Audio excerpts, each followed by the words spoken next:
Episode 10 की शुरुआत में बॉबी यूमी को बताता है कि वो रोज उसके लिखे गए पोस्ट पढ़ता है और उसे यूमी के लिखे गए पोस्ट काफी ज्यादा पसंद भी है। ये बात जानने के बाद यूमी को बहुत ज्यादा हैरानी होती है कि उसी के ऑफिस का कलीग यूमी के लिखे गए पोस्ट की इतनी तारीफ कर रहा है।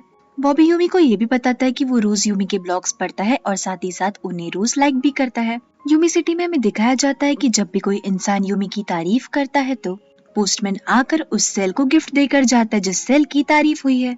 फॉर एग्जाम्पल, अगर किसी ने यूमी की सुंदरता की तारीफ की है तो यूमी के ब्यूटी सेल को एक मनचाहा गिफ्ट मिलता है। इस गिफ्ट को हम कॉम्प्लीमेंट भी कह सकते हैं। अब जब बॉबी ने यूमी की राइटिंग की तारीफ की थी तो पोस्टमैन आकर राइटर सेल को एक गिफ्ट देकर जाता है। खुश होकर राइटर सेल जैसे ही उस गिफ्ट को खोलता है उस गिफ्ट में से एक जीनी निकलता है। वो जीनी राइटर सेल को एक जादुई दवाई देता है। उस दवाई को पीने के बाद राइटर सेल बगैर थके और बिना रुके अपना काम अच्छी तरीके से पूरा कर पाएगा। ऑफिस में बॉबी यूमी से कहता है कि यूमी को उनकी कंपनी के लिए एक ब्लॉग लिखना चाहिए ताकि उनकी कंपनी को व्यूअर्स का अटेंशन मिल सके और साथ ही साथ उनकी कंपनी का सोशल मीडिया पेज भी रिन्यू हो जाए। दरअसल यूमी एक नूडल मैन्युफैक्चरिंग कंपनी में काम किया करती थी। यूमी और बॉबी भलाई सेम कंपनी में काम करते थे पर उन दोनों के ही डिपार्टमेंट्स अलग थे। Getting back to the scene, Yumi Bobby का ऑफर एक्सेप्ट कर लेती है और साथ ही साथ यूमी बॉबी से ये भी कहती कि आज रात तक वो कंपनी के लिए ब्लॉग लिखने का काम पूरा कर देगी। थोड़ी देर बाद यूमी जैसी अपनी डेस्क पर ब्लॉग लिखने के लिए बैठती है, राइटर सेल वर्क सेल से कहता है कि कंपनी के लिए ब्लॉग लिखने में उसे सिर्फ 30 मिनट लगेंगे। पर यूमी जैसे ही कंपनी के लिए ब्लॉग लिखना शुरू करती है उसे समझ ही नहीं आता कि वो शुरू कहाँ से करे और खत्म कहाँ पर। इसी कश्मकश में घंटों बीत जाते हैं पर यूमी कंपनी के ब्लॉग के लिए एक शब्द तक नहीं लिख पाती। ब्लॉग के काम से हार मान कर यूमी सोचती है कि उसे बॉबी को बता देना चाहिए कि कंपनी के लिए ब्लॉग लिखना उसके बस की बात नहीं। यूमी सिटी में अपनी नाकामयाबी से परेशान होकर राइटर सेल ग्रेवयार्ड में वापस अपनी कब्र खोदने लगता है क्योंकि राइटर सेल को लग रहा था कि अगर वो कंपनी के लिए ब्लॉग नहीं लिख पा रहा है तो वो यूमी के किसी काम का नहीं है और बेहतर यही होगा कि वो वापस अपनी कब्र में जाकर सो जाए। ऑफिस में यूमी जैसे ही बॉबी को मैसेज करने वाली होती है, बॉबी यूमी को मैसेज करके बताता है कि ब्लॉग लिखने के लिए कंपनी उसे अच्छा खासा पैसा देंगी। पैसा मिलने की बात सुन कंजूस सेल राइटर सेल को उसकी कब्र से निकालती और उससे कहती कि कंपनी के लिए ब्लॉग लिखने में कंजूस सेल राइटर सेल की मदद करेगी। 왜 죽어? 돈 준다는데? 누구 맘대로 죽어? 돈 준다는데? 내가 너의 든든한 후원자가 될게। राइटर सेल और कंजूस सेल की मदद से यूमी कंपनी के ब्लॉग लिखने में कामयाब होती है। अगले दिन बॉबी यूमी को बताता है कि उसका लिखा गया ब्लॉग बॉबी की हेड यानी कि मार्केटिंग टीम की जनरल मैनेजर को बहुत पसंद आया है और वो जल्दी यूमी से मिलना चाहती है। अगले दिन ऑफिस में यूमी जैसी जनरल मैनेजर से मिलती है, जनरल मैनेजर यूमी की ब्लॉग राइटिंग की बहुत तारीफ करती है और साथ ही साथ यूमी को ऑफर भी देती है कि यूमी को मार्केटिंग डिपार्टमेंट में शिफ्ट हो जाना चाहिए ताकि यूमी कंपनी के सोशल मीडिया पेजेस को हैंडल कर सके और साथ ही साथ उनके लिए ब्लॉग्स भी लिख सके। डिपार्टमेंट शिफ्ट करने की बात को लेकर यूमी बहुत ही ज्यादा नर्वस हो जाती है और जनरल मैनेजर से सोचने के लिए कुछ समय मांगती है। जनरल मैनेजर भी यूमी से कहती कि ये उसकी लाइफ का सबसे बड़ा डिसीजन हो सकता है तो उसे सोच समझ कर ही फैसला लेना चाहिए।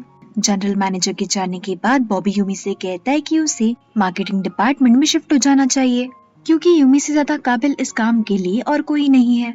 बॉबी की बातें सुनने के बाद यूमी उससे कहती है कि उसे सोचने के लिए थोड़ा समय चाहिए क्योंकि मार्केटिंग डिपार्टमेंट उनकी कंपनी का सबसे सक्सेसफुल डिपार्टमेंट है। बॉबी यूमी की बातों में हामी भरते हुए वहाँ से चला जाता है। अपनी डेस्क पर वापस लौटने के बाद यूमी इसी कश्मकश में खोई थी कि उसे मार्केटिंग डिपार्टमेंट में जाना चाहिए या नहीं। यूमी सिटी में वर्क सेल, इमोशन सेल और राइटर सेल मिलकर हिम्मत ढूंढ रहे थे। वर्क सेल ने हिम्मत की पोटली को कहीं छुपा दिया था क्योंकि कुछ समय से यूमी को हिम्मत की जरूरत पड़ ही नहीं रही थी। वर्क सेल को जैसी हिम्मत की पोटली मिलती है वो उसमें से हिम्मत निकालने जाता है पर हिम्मत की पोटली में से सिर्फ और सिर्फ 2 चम्मच ही हिम्मत निकलती है। इतनी सी हिम्मत देखने के बाद इमोशन सेल वर्क सेल से कहती है कि इतनी हिम्मत में यूमी डिपार्टमेंट चेंज नहीं कर सकती क्योंकि यूमी को हॉरर मूवी देखने के लिए ही 2 चम्मच हिम्मत की जरूरत पड़ती है। हाईवे पर ड्राइव करने के लिए 4 चम्मच हिम्मत की जरूरत पड़ती है और कॉकरोच मारने के लिए 5 चम्मच हिम्मत की।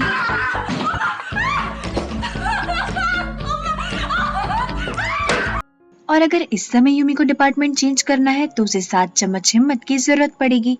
इमोशन सेल की सारी बातें सुनने के बाद वर्क सेल उसे बताता है कि अगर यूमी के पास हिम्मत की कमी पड़ रही है तो वो लोगों के पास जाकर उनसे एडवाइस ले सकती है और साथ ही साथ हिम्मत भी।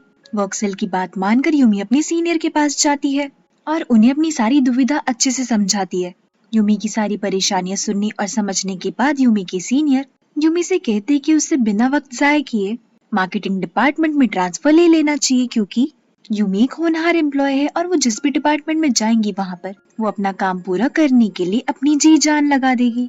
अपने सीनियर से इतनी तारीफें बटोरने के बाद यूमी के पास एक चम्मच हिम्मत बढ़ जाती है। ऑफिस के बाकी लोगों से बात करने के बाद यूमी के पास और हिम्मत आ जाती है।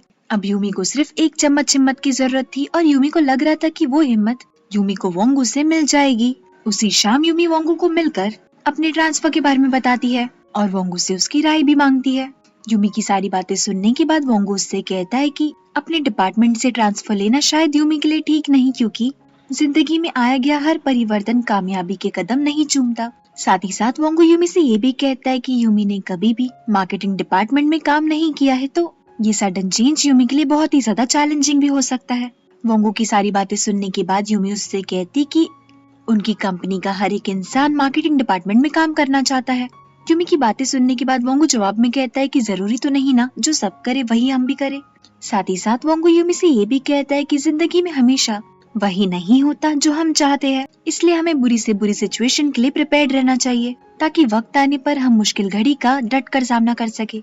वोंगू से मिले रियलिटी चेक के बाद यूमी की जुटाई हुई सारी हिम्मत टूट सी जाती है।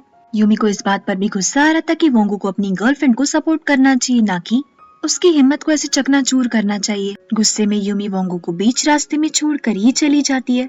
थोड़ी देर बाद घर लौटते वक्त यूमी को वोंगू का मैसेज आता है और वोंगू यूमी से पूछता है कि क्या वो घर सेफली पहुंच गई। यूमी वोंगू से कहती कि वो बस रास्ते में है। साथ ही साथ यूमी वोंगू से ये भी पूछती कि क्या उसने डिनर किया। वोंगू जब ना में जवाब देता है तो यूमी वोंगू के साथ अपना झगड़ा सॉर्ट आउट करने के लिए वोंगू के घर डिनर लेकर जाती है। यूमी जैसे ही वोंगू के घर पहुंचती यूमी कई बार डोरबेल बजाती पर वोंगू दरवाजा ही नहीं खोलता। थक हार कर यूमी वोंगू को कॉल करती और उससे पूछती कि वो घर पर ही है ना। यूमी का ये सवाल सुन वोंगू हाँ में जवाब देता है, तो यूमी वोंगू से कहती कि इस समय मैं तुम्हारे घर के सामने खड़ी हूँ और तुम घर पर नहीं हो। ये बात भी मैं बहुत अच्छे से जानती हूँ। यूमी वोंगू से एक और बार पूछती कि वो कहाँ पर है, तो वोंगू डरते हुए बताता है कि वो इस समय अपने ऑफिस में सो रहा है। गुस्से में यूमी वोंगू के ऑफिस जाती और उससे पूछती कि आखिर ऐसी भी क्या नौबत आ गई कि वोंगू को अपने ऑफिस में सोना पड़ रहा है। यूमी को इतने गुस्से में देख वोंगू यूमी से कहता है कि अपनी गेमिंग कंपनी में इन्वेस्ट करने के लिए उसे अपना घर बेचना पड़ा। यूमी जब वोंगू से पूछती कि उसे कितना टाइम हो गया अपने घर बेचे हुए, तो वोंगू कहता है कि 1 महीना। यूमी को वोंगू की इस बात पर बहुत गुस्सा आता है, क्योंकि वोंगू ने अपनी लाइफ का इतना बड़ा डिसीजन बिना यूमी को बताए ही ले लिया था। गुस्से में यूमी वोंगू से कहती भी है कि क्या तुम मुझे अपनी गर्लफ्रेंड समझते भी हो या नहीं। यूमी को रोता देख वोंगू से चुप कराता है। यूमी भी वोंगू से कहती है कि क्या यही वजह है तुमने मुझे मार्केटिंग डिपार्टमेंट में ट्रांसफर लेने से मना किया। 새로운 일도 좋지. 그치만 네가 안 해봤던 일이잖아. 지금껏 잘해왔던 일을 더 잘하는 것도 좋다고 생각해. 인생이 뜻대로 되는 건 아니니까 난 최악도 늘 대비해야 된다고 생각해. अब यूमी को समझ जा रहा था कि वोंगू ने उसे मार्केटिंग डिपार्टमेंट में इसलिए जाने से रोका क्योंकि वोंगू नहीं चाहता था कि जितना वो सफर कर रहा है उतना ही यूमी सफर करे अपने नए चैलेंजेस की वजह से। सारी बातें समझने के बाद यूमी वोंगू से पूछती है कि क्या तुम अपने इन्वेस्टमेंट के डिसीजन को रिग्रेट करते हो। यूमी का ये सवाल सुन वोंगू से कहता है कि वो अपने डिसीजन को रिग्रेट तो नहीं करता, क्योंकि वो जानता है कि एक न एक दिन वो अपने काम में सफल जरूर होगा। साथ ही साथ वोंगू यूमी को ये भी समझाता है कि जब तक कि वो अपने काम को लेकर 100% श्योर ना हो तब तक कि उसे रिस्क नहीं लेना चाहिए। वोंगू की सारी बातें सुनने और समझने के बाद यूमी वोंगू को फोर्स करने लगती है कि अब वोंगू को यूमी के साथ रहना चाहिए, यूमी के घर। इस बात के लिए वोंगू यूमी को मना भी करता है, पर यूमी वोंगू को ये कहकर धमकी देने लगती है कि या तो वोंगू आज यूमी के साथ उसके घर चलेगा या फिर आज वो आखिरी दिन होगा जब वोंगू यूमी को देख रहा होगा। यूमी की इस धमकी से डरकर और अपनी मेल ईगो को साइड में रखकर वोंगू यूमी के घर रहने के लिए मान जाता है। अगले दिन ब्रेकफास्ट टेबल पर यूमी वोंगू को बताती है कि उसने डिसाइड कर लिया कि वो मार्केटिंग डिपार्टमेंट वाला ऑफर एक्सेप्ट कर लेगी। वोंगू यूमी के इस डिसीजन से बहुत खुश होता है और साथ ही साथ उसे सपोर्ट भी करता है। वोंगू के साथ कुछ और दिन बिताने पर यूमी को पता चलता है कि वोंगू रोज सुबह जल्दी उठता है और साफ सफाई भी बहुत अच्छी तरीके से करता है। वोंगू के साथ इतने दिन बिताने पर यूमी को समझ आता है कि वोंगू एक बहुत अच्छा इंसान है।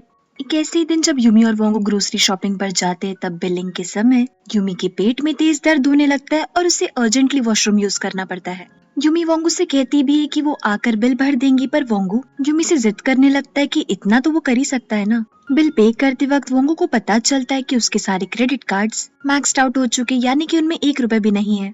वोंगू जैसे तैसे अपना पूरा वॉलेट खाली करके बिल चुकाता है और अपनी इस तंगी के बारे में यूमी को कुछ भी नहीं बताता। वॉशरूम से बाहर आने के बाद यूमी वोंगू से कहती भी है कि वो बिल के पैसे उसे लौटा देंगी, पर वोंगू यूमी से पैसे लेने के लिए साफ इनकार कर देता है और ऐसे जताता है जैसे कि बिल पे करने में कोई बड़ी बात नहीं है। वोंगू की यही छोटी छोटी आदतें यूमी को बहुत इम्प्रेस कर रही थी और यूमी की सभी सेल्स के मन में तो शादी की शहनाइयां बजने लगी थी। अपने सभी सेल्स की बात मानकर यूमी वोंगू से पूछने भी जाती कि क्या वो उससे शादी करेगा, पर वोंगू के सामने आते यूमी की सिट्टी पिट्टी गुल हो जाती है और वो वोंगू से एक शब्द भी नहीं कह पाती। कुछ दिनों बाद वोंगू का बर्थडे था और यूमी उसके बर्थडे के लिए शॉपिंग करने जाती है। दरअसल यूमी ने वोंगू को पूरा दिन विश नहीं किया था क्योंकि वो रात में वोंगू को सरप्राइज देना चाहती थी। कॉल के जरिए यूमी वोंगू से ये भी कहती कि वो उसके साथ डिनर नहीं कर पाएंगी। वोंगू भी यूमी को रूखे सूखे शब्दों में जवाब देता है। यूमी को लग रहा था कि वोंगू उससे बहुत ज्यादा गुस्सा है। आखिर यूमी वोंगू का बर्थडे भूलने का नाटक जो कर रही थी, पर यूमी वोंगू के इस गुस्से को भी अच्छी तरीके से एंजॉय करती है क्योंकि यूमी जानती थी कि रात में जब वोंगू को अपना बर्थडे सरप्राइज मिलेगा तो उससे बहुत ज्यादा खुशी होगी। घर पहुंचकर यूमी वोंगू के लिए बहुत टेस्टी खाना बनाती है और यहाँ तक कि केक भी बेक करती है। थोड़ी देर बाद वोंगू जब घर आता है तो यूमी केक के साथ वार्डरोब में जाकर छुप जाती है। दूसरी तरफ वोंगू घर का दरवाजा खोलता है, घर में कुछ रखता है और वैसे ही घर से चला जाता है। वोंगू के जाने के बाद यूमी जब उस गिफ्ट को खोलती है तो वो देखती कि उस गिफ्ट के अंदर एक कीबोर्ड है। बिना वक्त जाए कि यूमी वोंगू को कॉल करती है और उससे पूछती कि तुम कहाँ पर जा रहे हो, तो वोंगू बताता है कि वो ऑफिस जा रहा है। यूमी वोंगू से ये भी पूछती कि तुमने घर में कीबोर्ड क्यों रखा, तो वोंगू बताता है कि कल तुम्हारा मार्केटिंग डिपार्टमेंट में पहला दिन है तो ये गिफ्ट तुम्हारे लिए है। साथ ही साथ वोंगू यूमी को ये भी बताता है कि वो घर पर ज्यादा टाइम इसलिए नहीं रुक पाए क्योंकि उसे ऑफिस में बहुत ज्यादा काम है। वोंगू की सारी बातें सुनने के बाद यूमी उससे कहती कि गिफ्ट तो मुझे तुम्हें देना चाहिए। वोंगू को समझ नहीं आता कि यूमी किस गिफ्ट के बारे में बात कर रही है, तो यूमी बताती है कि आज वोंगू का बर्थडे है। यूमी की इस बात पर वोंगू हंसने लगता है और यूमी से कहता है कि वो अपने बर्थडे के बारे में बिल्कुल ही भूल गया था। वोंगू की ये बात सुन यूमी की आंखें नम हो जाती है और वो वोंगू से पूछती है कि तुम्हें मेरा मार्केटिंग डिपार्टमेंट का फर्स्ट डे याद था पर अपना बर्थडे नहीं। यूमी की इस बात पर वोंगू उससे कहता है कि काम के सिलसिले में वो अपना बर्थडे भूल गया। वोंगू की ये बात सुन यूमी फोन काट देती है और विंडो से आवाज देकर वोंगू को घर बुलाती है ताकि वो दोनों साथ में डिनर कर सके। यूमी का बनाया खाना देख वोंगू चौंक जाता है। आखिर खाना इतना टेस्टी जो दिख रहा था। खाना खाते वक्त यूमी वोंगू से कहती है कि 웅아, 응? 우리 결혼할까? यूमी के इस सवाल को सुन वोंगू की सांसें अटक जाती है और इसी सीन के साथ ही एपिसोड यहीं पर खत्म होता है।